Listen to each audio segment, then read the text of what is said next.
Avec un point pris sur les 12 derniers possibles, Nantes espère se remettre dans le bon sens face à Brest qui reste sur une victoire à Francis Leblay face à Monaco, mais qui n'affiche pas toujours les mêmes gages de fiabilité à l'extérieur. Pour autant, Olivier Dalloglio aligne une équipe ambitieuse avec Mounier en pointe soutenu par Charbonnier, Fèvre et Philippe Otto. A noter dans les rangs nantais la première titularisation de Sébastien Corchia, l'ancien Lillois en position de latéral droit.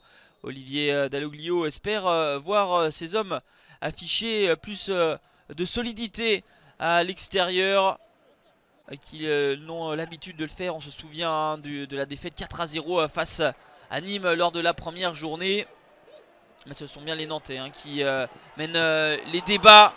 Le quart d'heure de jeu, le numéro de Marcus Coco, et c'est Kolo Muani qui ouvre le score. Le natif de Bondy, l'international espoir Kolo Muani, marque son premier but en Ligue 1 Uber Eats.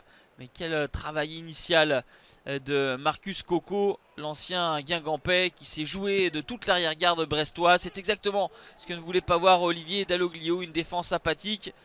Mais les Brestois vont subir une nouvelle fois les vagues nantaises avec ce rush de Ludovic Blas à la demi-heure de jeu. Blas qui percute, élimine un puis deux joueurs avant de croiser imparablement sa frappe hors de portée de Gauthier Larsonneur.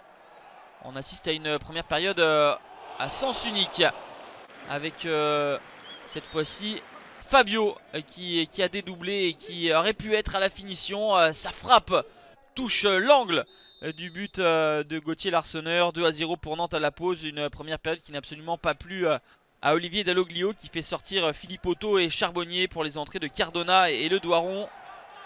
Pour autant, la physionomie de cette rencontre ne change pas, avec des Nantais toujours à l'attaque et pas énormément mis en difficulté. Gauthier Larsonneur a évidemment beaucoup plus de travail à faire que son homologue Alban Lafont, qui va tout de même devoir s'incliner sur ce coup de pied arrêté magnifiquement tiré par Romain Fèvre. Véritable révélation de ce début de saison. Troisième but pour Romain Fèvre, déjà buteur avec les espoirs en milieu de semaine face au Liechtenstein. Revue d'effectif pour Christian Gourcuff avec l'entrée de Kader Bamba. Et très vite, Kader Bamba va s'illustrer sur la passe d'un autre entrant, Moses Simon.